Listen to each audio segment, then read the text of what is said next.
So I'm going to sort of try and enlarge a few of the concepts that I just mentioned in the video. Peak nutrition for metabolic health. Our acronym is PANaMAH. Over the last couple of, I know, please, yeah, what can I say?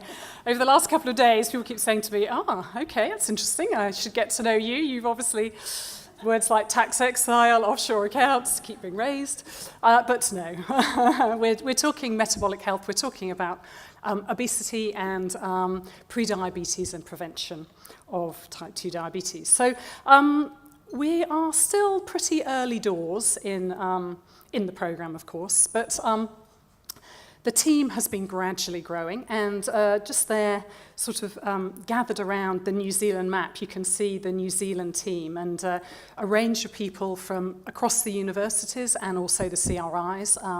As you heard this morning, High-Value Nutrition is very much a collaboration. It's one of the most important things about the program. And so we've been developing that collaboration. We also, again, we don't want to reinvent the wheel. We know there are things that we can do better if we collaborate with people overseas, so that's a big piece of the program as well.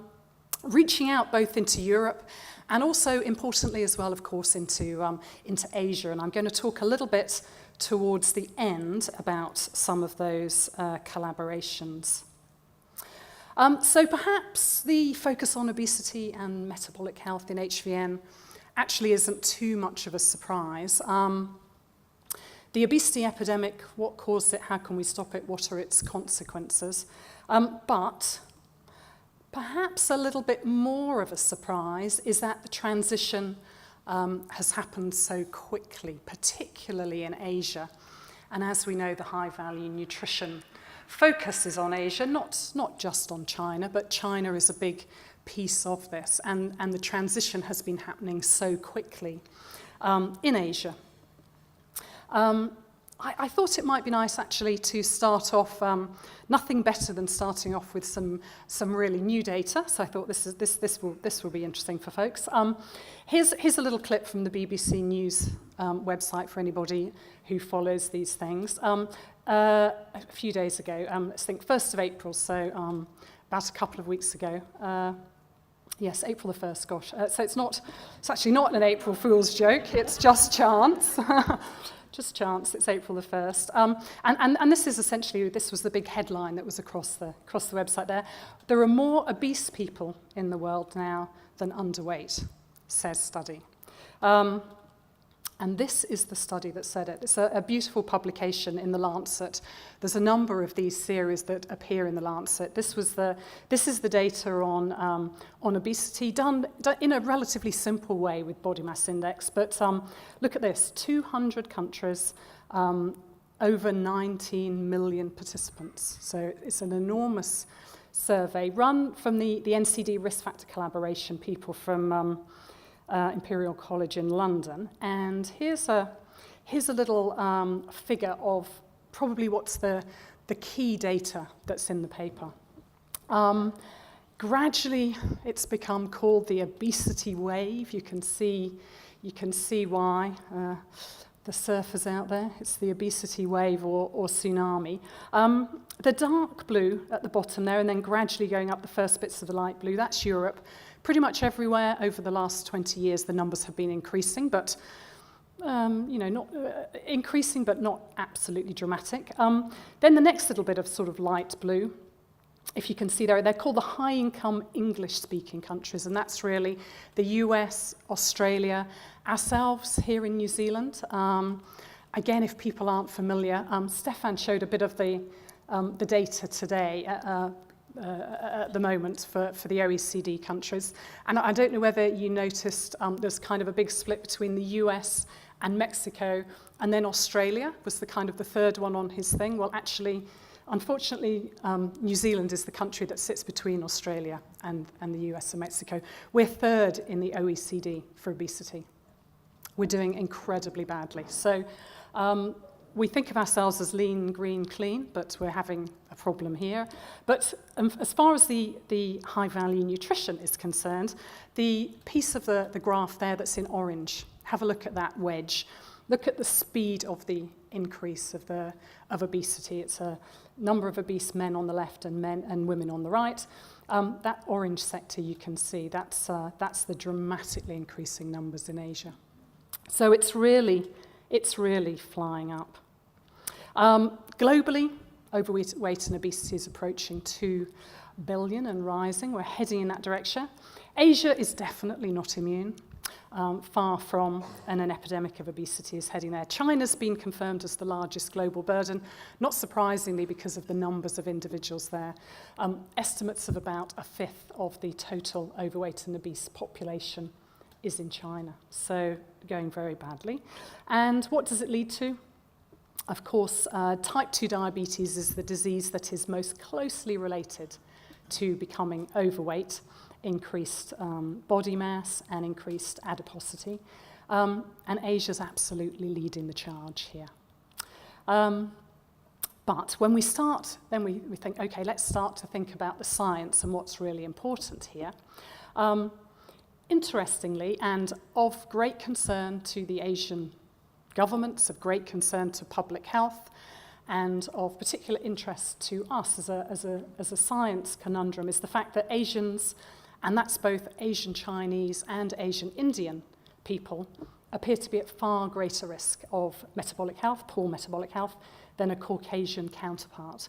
So it seems that these problems appear both at a younger age, so as people are younger, and at a lower body weight, so much greater risk. So that's our conundrum for 2016. And what's the conundrum? Well, Asian Chinese are much thinner than their US counterparts, yet have higher rates both of diabetes and pre-diabetes. And not too surprisingly, as this is becoming apparent, as people are becoming more aware of this, consumers are looking for foods that aid better metabolic health. And Asia is of course our big target. We're talking about nutrition solutions, food solutions. So the key science question in the Peak Nutrition for Metabolic Health program is really, why are some people more susceptible? For example, Asian cohorts, Asian individuals, yet others are more resilient, such as Caucasian populations. And of course, where we're headed with high-value nutrition, how can we best utilize this knowledge to develop nutritional, so food and beverage solutions? And there are two things that we're going to be particularly thinking about in the science program. First of all, is this concept that fat deposition probably is at the root of the problem. The TOFI profile, I'm going to say a little bit more about it in a few moments, which is really sort of simply thought of as a type of lipid overspill. And the thing that's going to become important to us, and we're going to be taking a good look at, is, are there early risk markers that are amenable to food and beverage intervention? But the other thing that we're thinking about in the metabolic health program is, can we actually target the cause of the problem? So we'll be looking particularly at the pancreas and markers around the pancreas, and not just the consequences around things like high blood glucose. So going a little bit beyond that. And also, of course, can we target this cause through dietary food and beverage intervention and actually address it?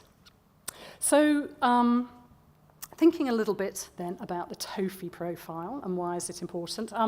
It's a beautiful acronym, I have to say. It has a slightly more scientific expression at the bottom there, metabolically obese normal weight. But the TOFI profile, so thin on the outside, fat on the inside. And so we're interested in looking at the fat stores. So no doubt the relationships between obesity is strongly associated with poor glucose control and diabetes, but it may not just be the fat, and I've put there, that you can actually see on the outside that's important, but also the fat that's on the inside that we can't easily see. And the fat on the inside, we're going to be thinking particularly about the pancreas, also about the liver. This fat overspill, you imagine it coming from adipose and and circulating, spilling over into the organs. It's occurring in a whole range of organs, but pancreas and liver is where our focus is particularly going to be. And we're hypothesizing that fat on the inside is more important, at least as important, if not more important, than fat on the outside. And actually that it's very small amounts of fat in the pancreas and all the liver, muscle, and other organs as well that may lead to dysregulation of glucose. And Asian populations may be particularly susceptible to this lipid overspill from adipose stores, where we might think of it as safer, into the pancreas, the TOFI profile. Even people who are young and outwardly slim, we think they will have risk factors that we're interested in. Of course, we're looking at prevention of people from glucose problems and type 2 diabetes. And that this overspill may be a marker that we're interested in because it may happen long before the glucose levels rise and diabetes develops. And one thing that we do know about glucose is it tends to be a reasonably late marker. It's one that we're always going to measure, of course, and it's a very interesting one in terms of health claims, but it may be really quite a late marker, and we may be able to do much better than that and much earlier predictions. So we're asking what causes the lipid overspill. We don't understand that at all as yet.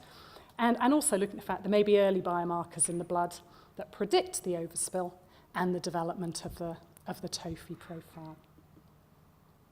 So here's a quick scenario. I thought let's give a little example. So here we are. So in our clinic over at the Human Nutrition Unit, 2 women walk into our research clinic.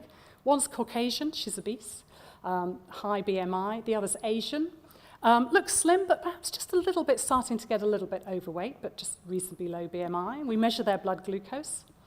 Exactly as we predict, a high blood glucose in our overweight Caucasian lady, maybe even verging on diabetes. But surprisingly, in the Asian people who were walking in the door, looking reasonably healthy, perhaps just a little bit overweight, but when we measure their glucose, surprisingly high and heading towards diabetes. So the conclusion that you come to very quickly when you do have a lot of people coming in the door who think that they may be at risk or they think that they're quite healthy, and you're surveying and looking at quite a large number of people, you discover actually, based on the phenotype, who knocks on the door, who opens the door, who walks in. It's incredibly difficult to predict who's going to have a high risk and who isn't, just from looking at them. And clearly, when we're talking about developing the science, we need better and we need earlier markers, and they need to be markers that we can target with foods and beverages, because that's our key goal. Glucose is a very blunt marker of early risk. That's becoming quite apparent to us. And just put a little scenario together here of a lady. Here's an Asian person, for example, who we follow her over 20 years. Goes from 18 to 38 years of age. That's a risk factor in itself. Sadly, there's nothing we can do about aging. We're all going to get older. She's gaining a little bit of weight, but not too much. Her BMI goes up a little bit, but not too much. And we measure her glucose as she goes through, and we see normal, normal, normal, and then eventually we get a red flag and she's gone high. But glucose is actually quite a blunt marker, not a good predictor of who will suddenly worsen or actually when they'll worsen. But we think that ectopic fat, and we're going to be looking particularly at pancreatic fat, may actually be a much better early marker. And here's that same lady. Here's the scenario. We look at pancreatic fat and we see, first time we measure her, yes, it's quite low, but we get to the red flag stage. We think this is our hypothesis much earlier, and we see high, high, high. And if we'd been able to measure that, or if we had biomarkers of that pancreatic fat that we could measure, that we'd be able to understand and we'd be able to target this person, this consumer, much earlier. But of course, ectopic fat is quite difficult to measure. I saw a little clip of one of the MRIs on the video there. MRIs are a very good, very safe way to do that, no ionizing radiation. But clearly it's very expensive. It's a little bit claustrophobic to participants. It's claustrophobic to patients. We will certainly be doing a lot of MRI measurements in the program, but what we're really looking for, and what ideally we want to develop, are early blood markers of this lipid overspill and early blood markers of ectopic fat and poor glucose control.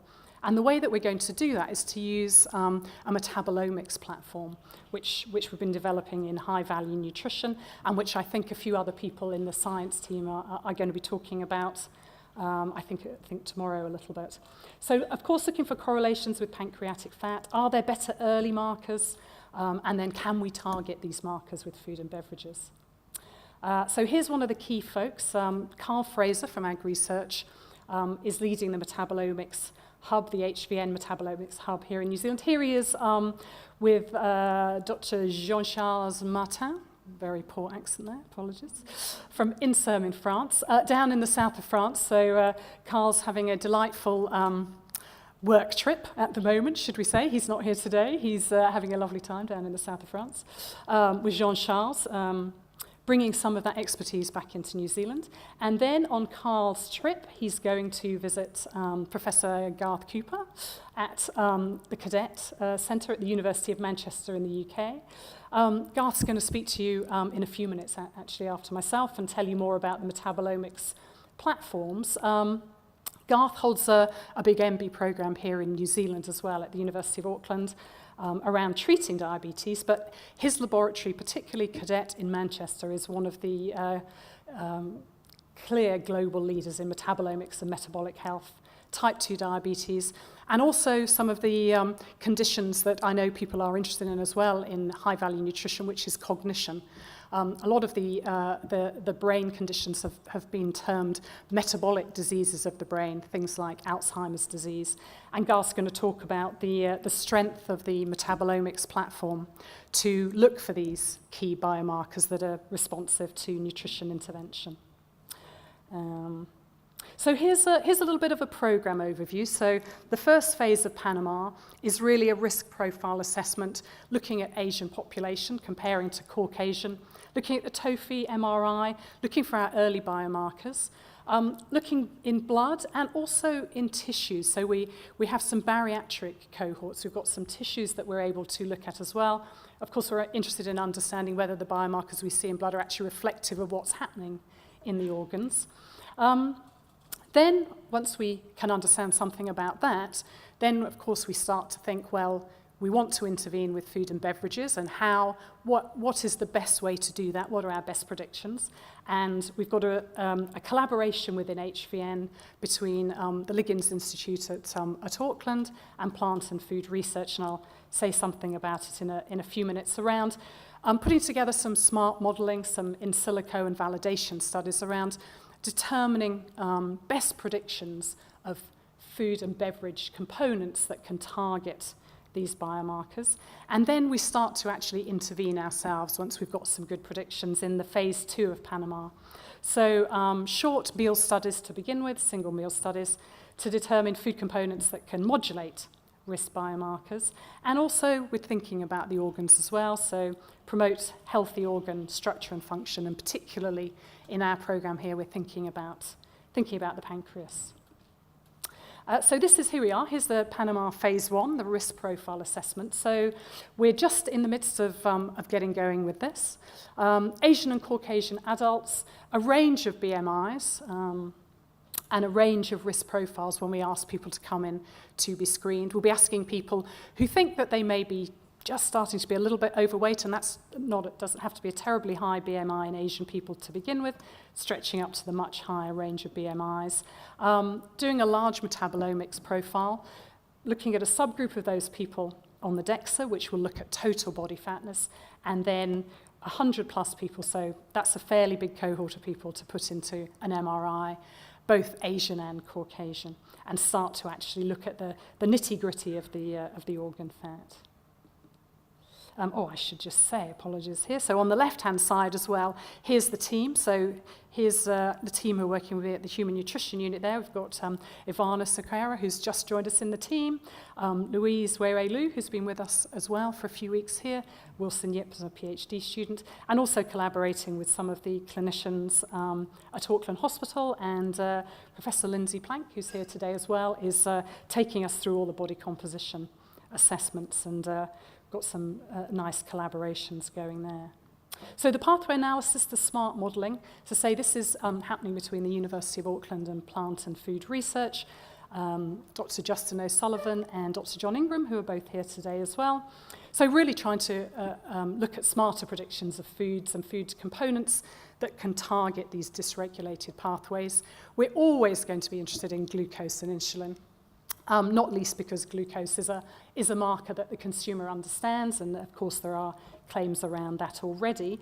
But then looking into the metabolome, looking for better earlier markers, and then thinking about the organs as well.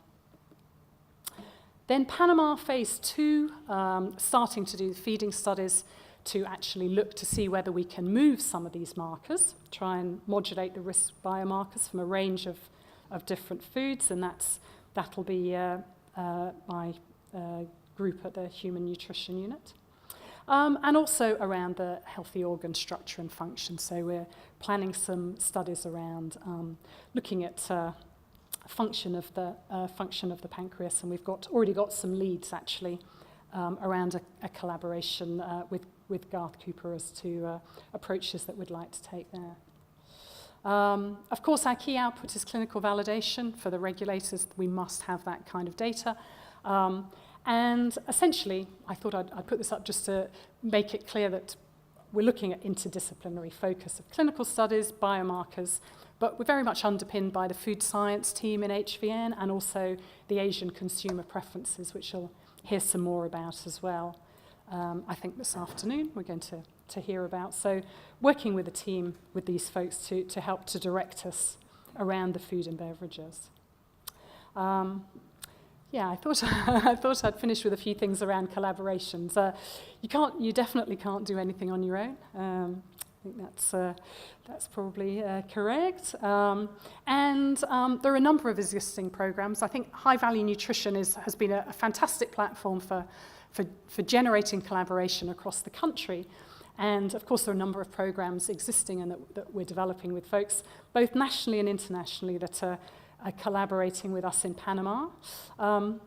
I thought I would just highlight a couple of them just at the end here.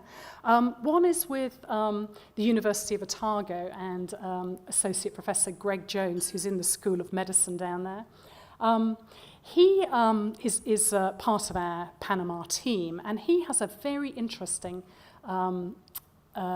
metabolic health biobank down in Otago. They've got something like samples from approximately 10,000 New Zealand adults of various different metabolic risk, including a lot of people who are overweight, various risk profiles, people type 2 diabetes, cardiovascular health, etc. And we're very interested in working with Greg to increase our metabolomics, the opportunity to take a metabolomic look. They have quite a lot of sequence data, genome data on this cohort, and I think it's going to be an interesting collaboration to take that one step further. Another collaboration just at the end here, which I think is nice to highlight, is one of the recently funded MB metabolic health projects that's been a collaboration that's been ongoing for a year or more, I think now, between a group of New Zealand researchers, and you'll recognise there on the bottom left some famous faces from various groups here at HVN. So it's a collaboration between New Zealand researchers and A-Star in Singapore, and working through the High-Value Nutrition Metabolomics Hub with Carl Fraser at Ag Research. And they're essentially, and we'll be collaborating with them, it's essentially a metabolomic interrogation of metabolic syndrome individuals, both Asian and Caucasian, a smaller cohort than the new one we're about to generate in PANaMAH. A similar cohort, not identical, taking more of a pre-diabetes look. This is a slightly wider metabolic syndrome approach, but we're looking, of course, for additionality and combining the data sets and looking to see what we can learn by bringing these data sets together. I should highlight Brennan as well, who very kindly said he would be happy for me to talk a little bit about this today. He's the PhD student who's running this study. And actually, this is my very last slide. I thought I'd finish off by just saying, well, where have we got to so far with PANaMAH? We are just getting going with the first cross-sectional study. So our big trophy study. Great timing by chance. We were given ethics permission to begin last week, I'm really pleased to say, due to the hard work of, have to say, of Wilson Yip, who's a new PhD student on the programme. And this is where we're going to start doing our comparison between the Caucasians, so overweight, range of risk factors, Caucasian, and Asian Chinese. And I thought I'd just pop up the participant information sheets for the people who are about to take part.